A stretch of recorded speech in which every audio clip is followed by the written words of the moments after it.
Hello and welcome to another lawn fun video. Today we're taking a look at the Bunting background stencil set. This stencil set has two stencils. One creates those cute little bunting borders, and then the other creates the string and some fun little starbursts that go in between. You can see that there is etching on this stencil to help you line up the stencils with each other and create the perfect background. We're also taking a closer look at the new draped ribbon stencil. This is a single stencil that creates a really fun draped ribbon stripe on your background. So let's make some cards using these new stencils.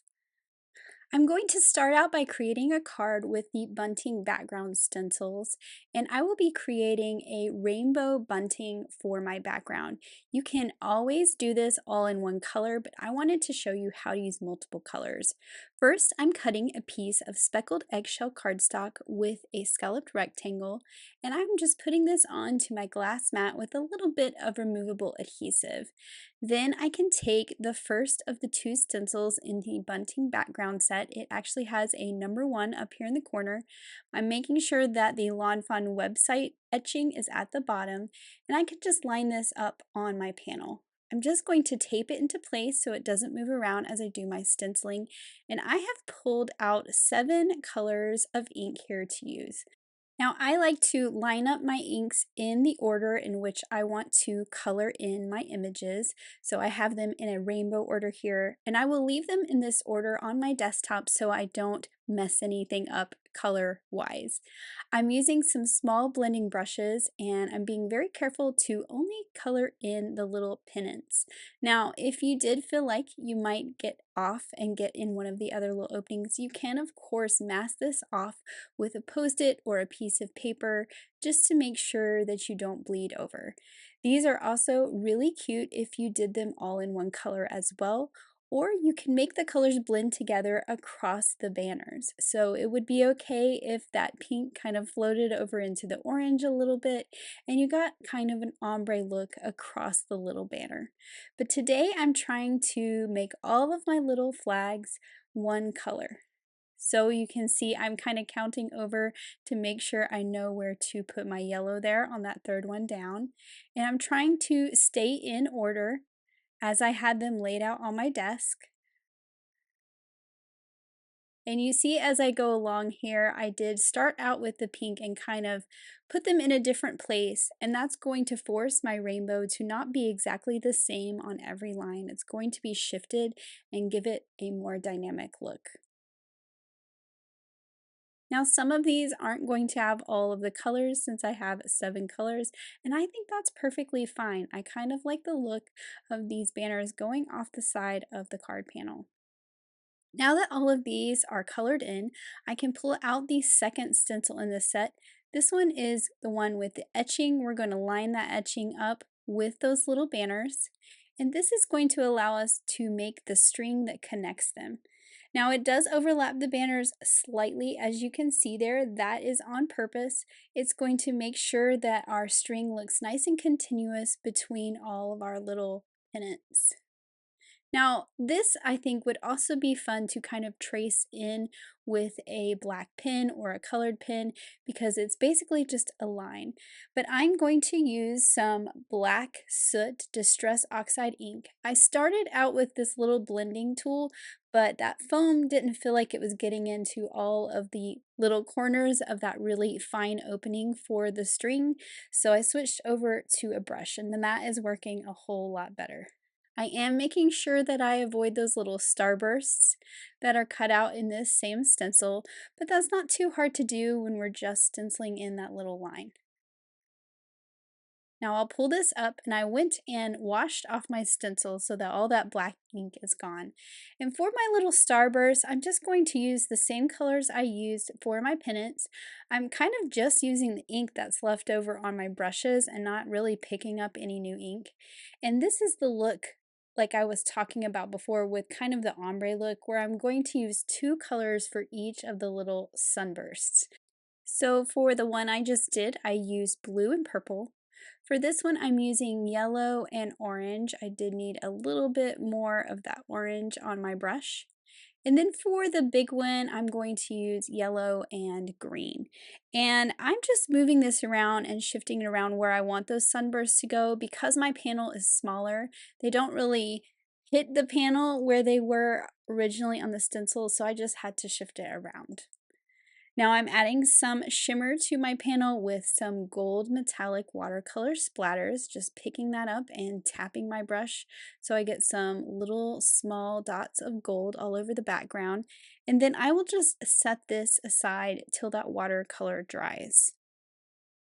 Now for my background panel, at first I thought I would just leave it plain, but then I thought it would be fun to repeat my rainbow on the background. So using all those same colors and the brushes, I'm going to create a diagonal rainbow across my background, and I'm only concerned about the edges really. I started with the green because that's sort of my middle color, and I'm establishing my diagonal across this background. Then I will move on to peacock, which is that next color there. And then I'm going to really speed this up so you can see this rainbow kind of come together.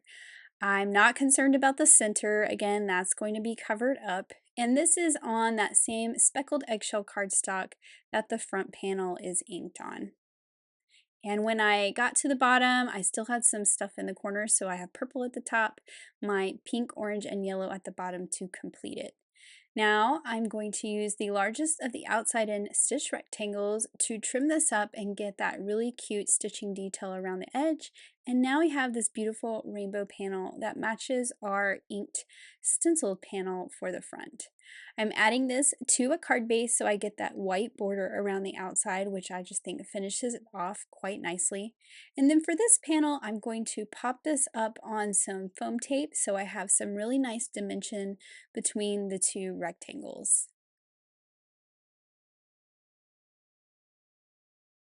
I'm just making sure it's nice and straight on my grid mat before I put this down on there, and I really love the look of this. Now I wanted to keep it simple, just a big bold sentiment, so I'm using the new giant outline thanks. I cut that solid piece from some vellum, which as you can see I'm going to layer over one of those stenciled banners, and we're going to see those colors shine through the letters. For the outline piece, I'm cutting this from some black sparkle cardstock. And I'm just adding some liquid glue to the back of that sparkle cardstock, and I will layer this over the vellum. Actually, I'm going to take the vellum and layer it on the back side. I just think that's a little easier with the vellum because it's a little more flimsy. And then I also need to add that interior portion of the letter A. So I'll just pop that out of the die. It kind of stuck in there. And I will add that with a little bit of liquid glue as well. Now when I adhere this to my card, I need to make sure my little dots of glue stay behind that solid piece and I don't put that glue on the vellum. And then I can add this to the front of my card. Again, I'm putting it right over that piece that I stenciled, but look how you can see it through those vellum letters. I think that is a really cool look. Finally, I wanted some embellishments, so I have these flat gold sequins, and I'm just picking them up and adding them with a little bit of liquid glue.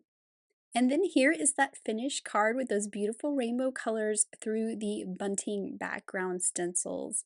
Next, let's make a card using the draped ribbon stencil.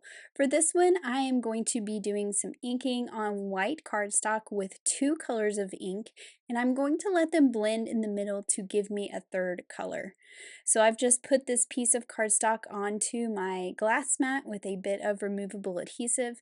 I've taped my stencil into place so it doesn't move around, and I'm going to start at the top with sunflower ink. So I'm pulling that ink down from the top, and I'm just making sure to kind of go in the direction of my ribbons so that I don't move my stencil around too much. I'm going to pull this a little bit past halfway, so we're going to say 2/3 of the way down the card, and that center portion is where my colors are going to mix. Now I'm moving on to my mermaid ink, and I'm doing the same process, but this time I'm coming up from the bottom of the panel, and you can see when I start to overlap that yellow, I get that really pretty green in the middle. So again, I'm pulling this up probably about 2/3 of the way from the bottom. I am looking at my ribbons now to make sure I kind of pull it up to the same point on each side. So you can see I've kind of gone up into that second or third ribbon at the top, and I'm kind of doing my inking in sort of a U shape, so it's not a straight line across, and I think that goes really nicely with the shape of this stencil.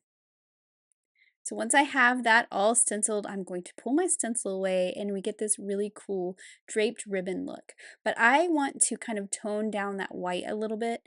So I'm going back to those same ink colors and I'm being very light-handed and just adding a little bit of that same color lightly onto the white. And I do want to kind of pull it up a little bit more to where they sort of touch in the middle. And I get that same blending in the center, so I have a light green as well.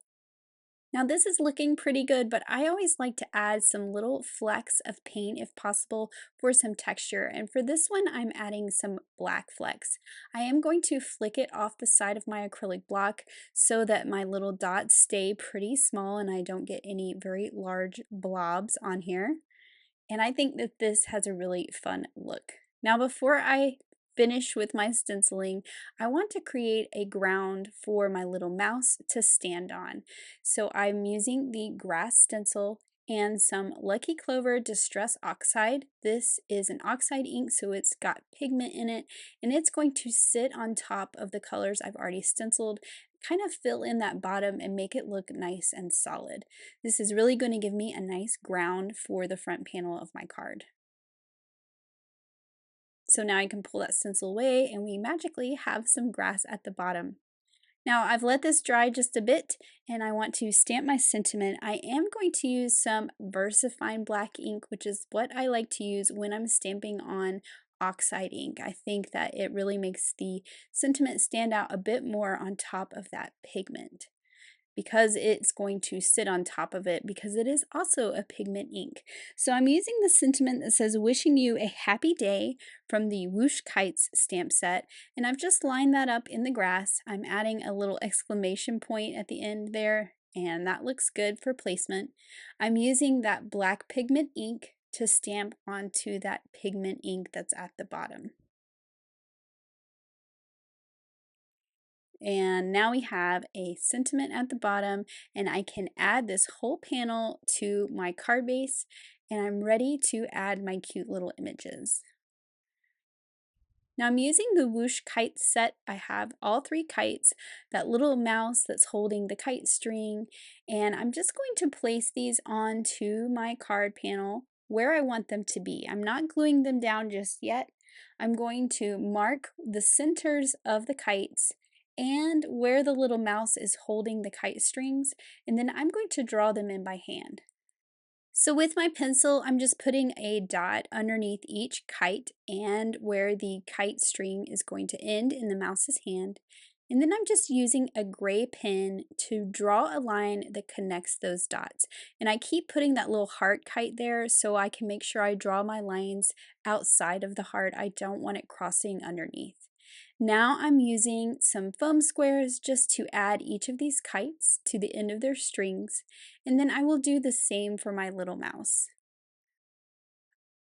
Now the tails of the kites are kind of hanging out there, so what I'm going to do after I add these little pieces of grass at the bottom with glue is add a dot of glue to that bottom ribbon of the kite tail.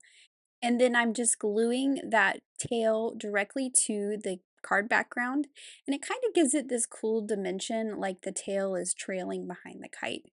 Of course, I need to add some glitter to this card, so I'm adding some glitter accents to each of the kites and the little kite tail ribbons.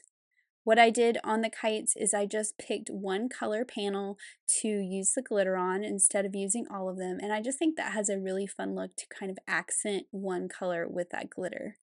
I also cut the smallest heart from the Hearts and Stars skinny tag die from some Guava Cardstock, and I'm just adding a few little dots of glue around and picking up those little hearts and dropping them into place.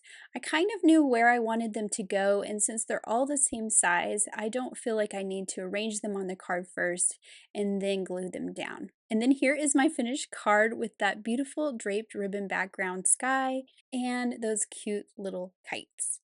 Now let's take a look at some examples from the design team. And Grace created this out of this world card using that draped ribbon stencil as her background. And then this card by Elise is so pretty. I love how she layered the bunting background twice to create all those little banners. This card by Audrey is so brilliant. I love how she used the canyon backdrop for Under the Sea and created those sun rays in the water with the stencil. And then this card by Elena is so sweet. I love how she used white through the stencil to create a really fun party background for her card. Mindy created this great patriotic card by alternating the colors of her bunting background and adding that big bold sentiment. And then this card by Megan is so much fun. I love how she turned the draped ribbons upside down to create kind of a sunburst look behind that mug of beer. Mindy's card is so colorful. We really love the rainbow draped ribbons that she created for her background on this sweet birthday card. And then this card by Letitia is so much fun. I love how she layered the bunting background with the stars on that craft cardstock. This card by Maureen is so much fun. I love all the colors she used for her bunting background to go with her hot air balloons. And then here is another look at the cards that I created in today's video using the bunting background stencils and the draped ribbon stencil as well. Thank you so much for watching. Have an amazing day. Bye!